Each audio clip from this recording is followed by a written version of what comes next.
Hi, folks. You're welcome back, and I'm really excited to have a very good friend and a mentor to me when I was going through the Search Inside Yourself program as well. She was one of the directors of the Institute right back at the very beginning, Kelly Boys. And Kelly, you're very welcome. Thank you. I'm really glad to be here. And Kelly would never tell you because she's too modest, but she has one hell of a resume. First thing is she is a United Nations or a consultant with the United Nations, and she has put together a version. I would characterize it, and I'll let Kelly correct me afterwards, but a version of kind of what we're doing specifically for UN humanitarian aid workers working in the front lines in the Middle East and beyond. And you can imagine the sort of environment that they work and the sort of demands that puts upon them and how relevant this material really is to them. But she's also a freelance producer at Sounds True Publishing. And anybody who has read anything in the area of mindfulness or particularly has looked at any recorded materials in the area of mindfulness has probably come across Sounds True. And in Sounds True, Kelly is the host of the Mindless Monthly program. And when I put this up, Kelly, I'll make sure that I put a lower third so that I put up a link that the folks can go to. And that launched in February 2017, and she does great interviews and fresh content with leading meditation teachers. So if you want to dive a little bit deeper on what we're talking about here today, that is a great place to go to. She's a mindfulness teacher. She's a founding advisor for the meditation app Simple Habit. She teaches retreats and workshops at spots like the Assailant Institute. But today I'm excited to talk to her because I know she's just starting to get excited about her new book, The Blind Spot Effect, that comes out on July the 1st. And The Blind Spot Effect asks the question, what if you could see the hidden beliefs and emotions and the filters that shape the way you live your life or you come to your life? And that's probably a fairly scary notion.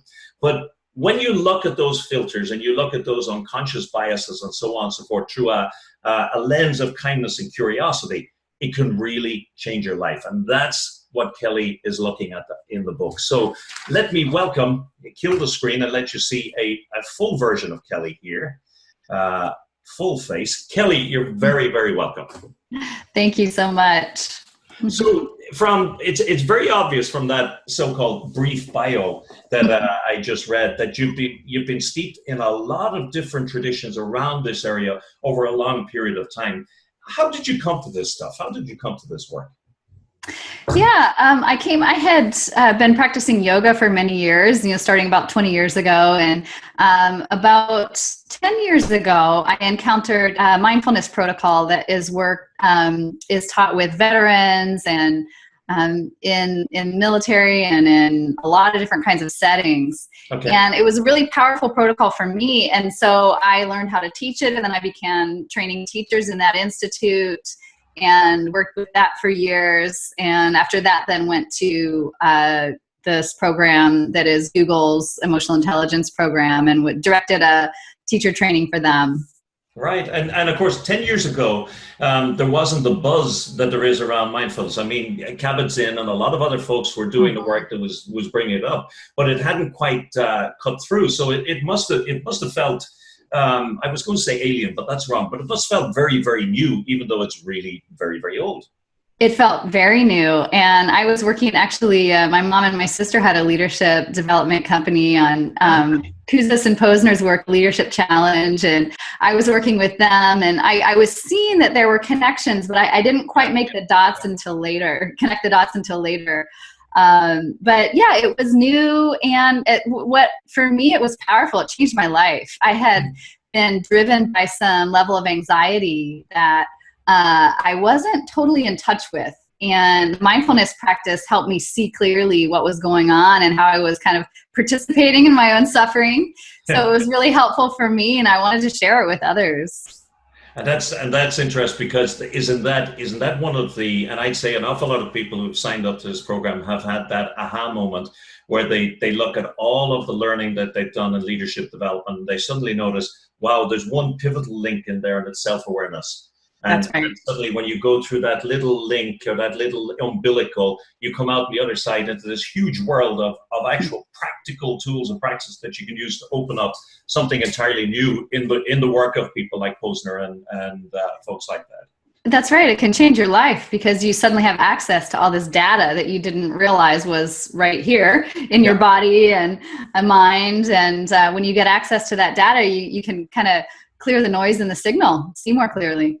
Yeah, and the book, I know it's an exciting time for you, and I can only imagine. In fact, I know that sitting down on your desk, you have the first copy of the book there, right? I do, yeah. It's pretty exciting. So, folks, you saw it here first. The Blind Spot Effect is the name of Kelly's book. Now, it's a fabulous name because everybody knows what a blind spot is. They know it from their automobile. Some of them may know about it, their eyes and so on and so forth. So we instinctively know what blind spots are. But in your context, in around this, what do you mean by, what are you talking about when you talk about blind spots?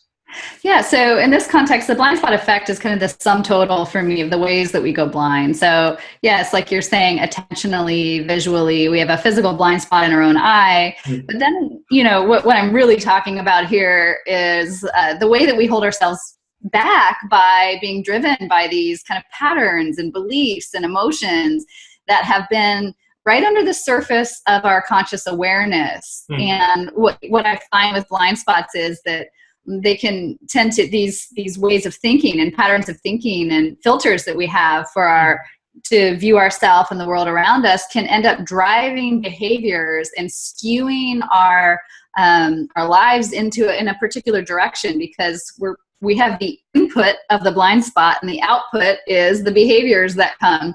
And this is all completely missed to us. And it might be the elephant in the room to people around us, but we're blind to it because it's part of just how we see the world. Yeah. So there are all these filters that are in there that we're not aware of. All of our experiences are being filtered through them. It's affecting the output, but as you say, they're unseen. Can you give for example, a sort of classic one? I don't want to ask you about yours, but no, I can talk about mine. Well, let me give an example first, a classic example first. Okay. And I tell you what, I know so many really successful people who actually carry within them this belief that if people really knew me, they would find out that I'm a fraud. Yeah. What's that? The imposter syndrome. The imposter syndrome. Yeah. And if one isn't awake to that, then it's a blind spot. And it can start to affect all of the behavior so that basically, the way then that I operate in the world is trying to make sure people don't really see me. Right. And, as we know, this can really limit us in the business world, in our relationships and all of that. And if we're blind to it, can cause a lot of suffering in our lives. And it feels so real. I think that's part of it is it's so believable. Yeah. That's why we miss it. Yeah.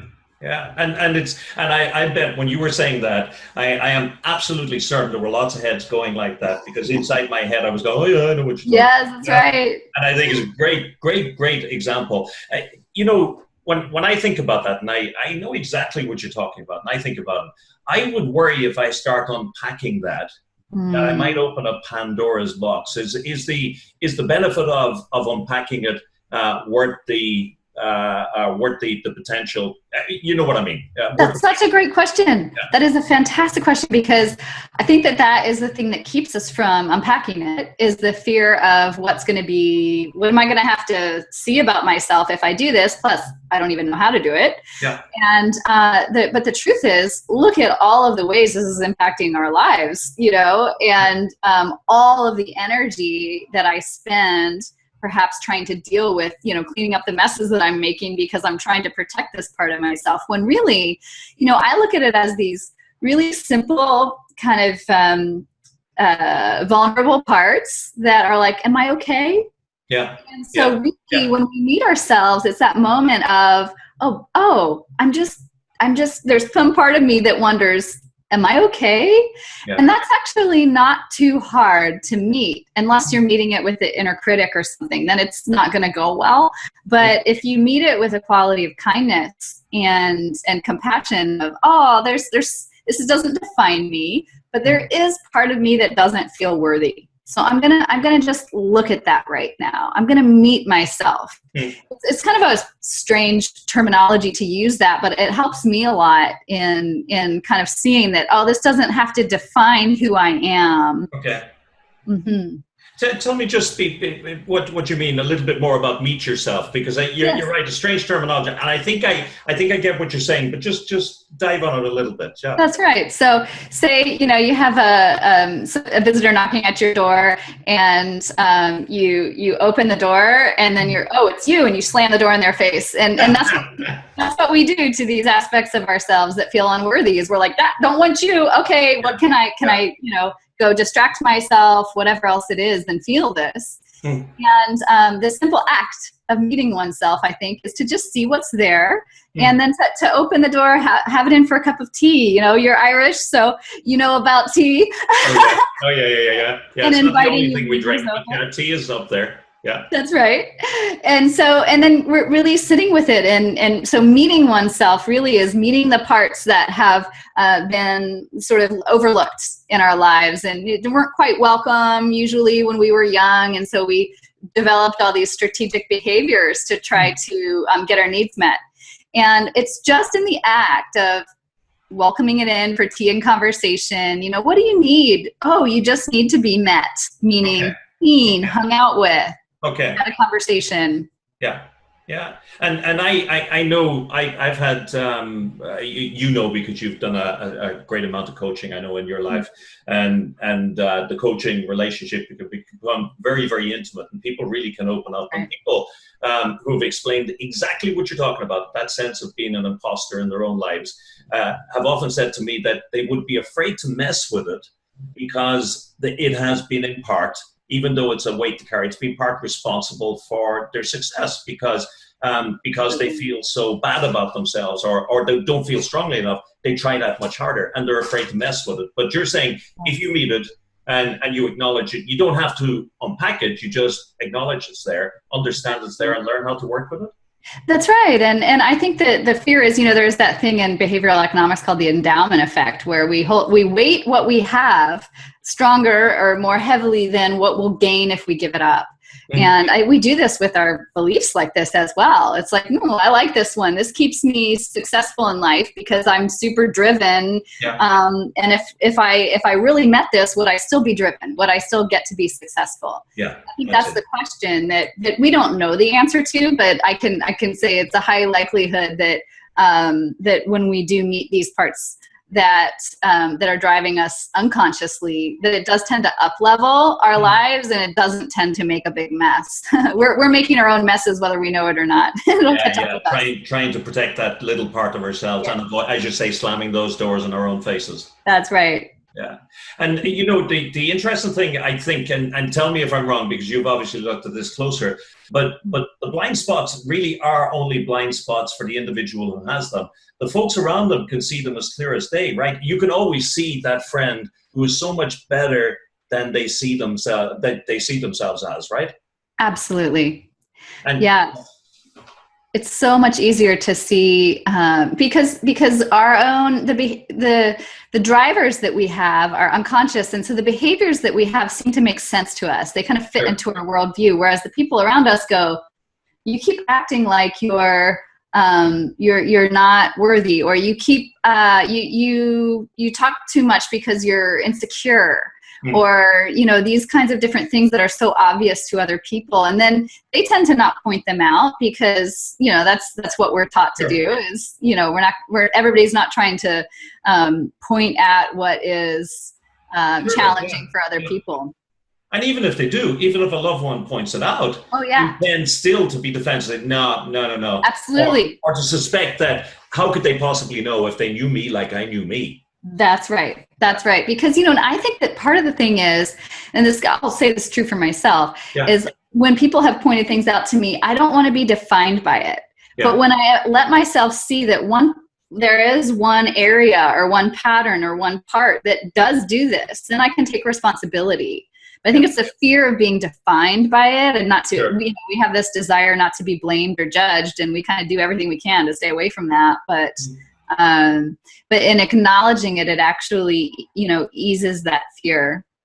So I think it's safe to say that of all the people who are watching it, we all have a blind spot or two in there, and I think we're all aware of the blind spot or two. When we come to your book, will it tell us that we have a blind spot or two, or will it tell us here's how to meet ourselves, here's how to work in a practical sense, or is it just an exploration of the sort of psychological constructs and that type of thing?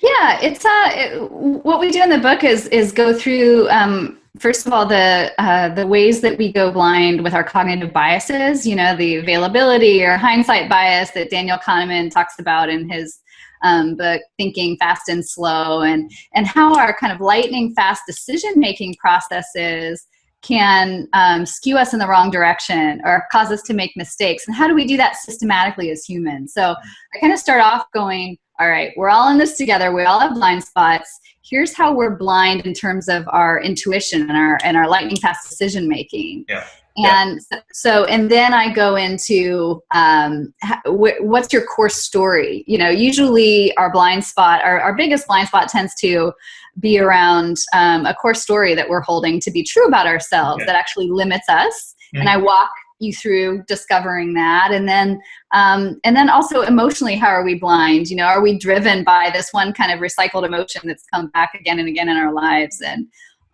it's a little bit of a tour of the topic. I also go through, you know, blindness in love, and then I get into, in the end of the book, how to work with what you've discovered, how to ask for reflections from friends, and also where does our intuition go right for us in decision making, with Gerd Gigerenzer's work on gut instincts and you know, when do those rules of thumb that can cause us to make poor decisions also help us make good decisions. So it's a bit of a balance, and really look at how if I illuminate my blind spot, I'm able to make better decisions. This is like a math equation because I have more access to the data in front of me.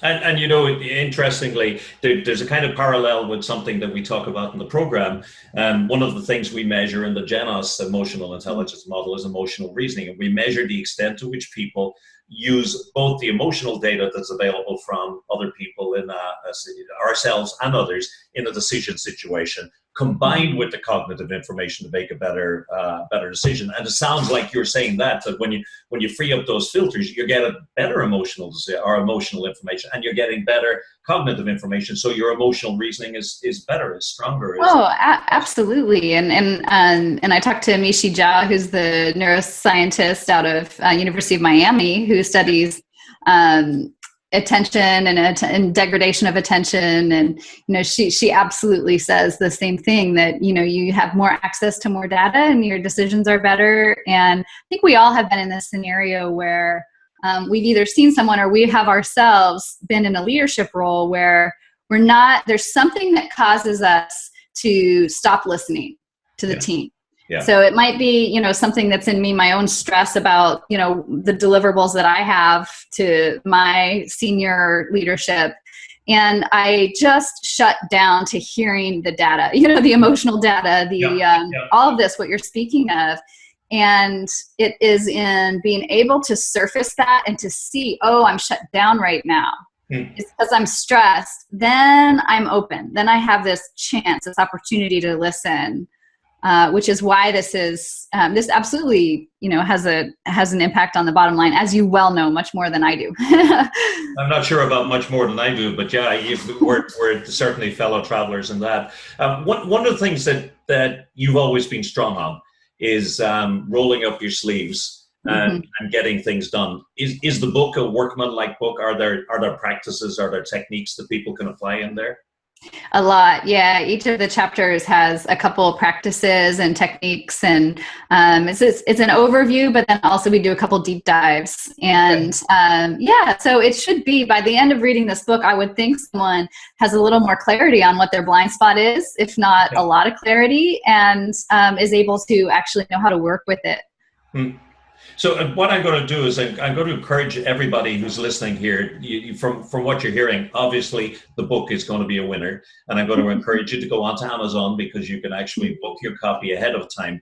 But I'm going to ask Kelly, just as we finish off, to give us a maybe a little taste, a little lick of the lollipop, as it were. And most of the people who are on the program are either managers or leaders, or they're coaches, consultants, trainers who are working with managers and leaders. What are the one or two takeaways that we could just very quickly pull out of the book, say as practical ideas or tools that they could start thinking about or start applying even before they get the book in their hands? That's great. Okay, so one of them is, and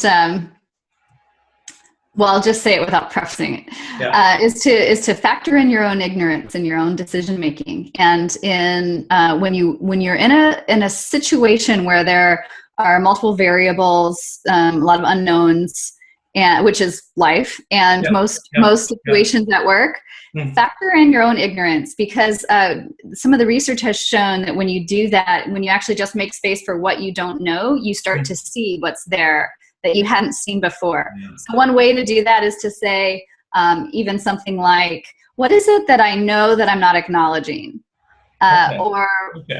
If I factor in the fact that I don't know something here, what do I actually know? That's one way to do it. And go ahead. Yeah, and no, I was just going to say, and what it sounds like Kelly Boy's version of beginner's mind. It's essentially bringing a beginner's mind to your own thoughts, your own situation, your own thoughts processes, and so on. It's so true, because, and this is so simple, but not easy. The thing of actually coming back fresh to this moment. And it's like, it's so overused right now. It's like, you almost don't even want to say it. But the thing is, it's where it's at, because if I can come back to this moment, I'm not lost in my judgments and thoughts of all the stuff that might happen and what happened before and the negativity bias. And I'm really present and creative to what is actually here. I've had a couple really tough work decisions to make on teams recently.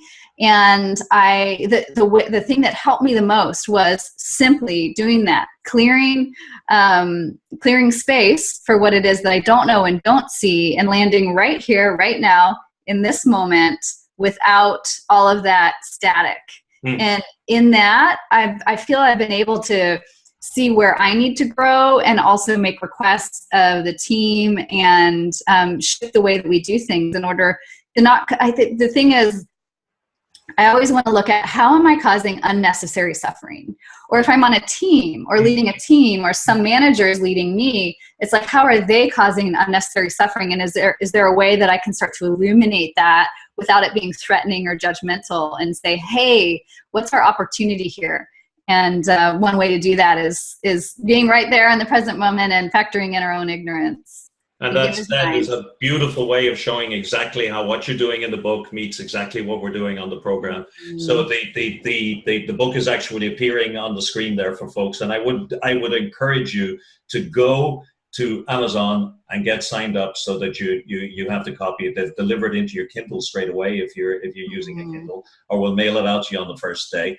Kelly, thank you so much, and such a joy. And I know that the folks who are watching this will really appreciate the energy that you always bring to things. But this interview, you just bounce off the screen. It's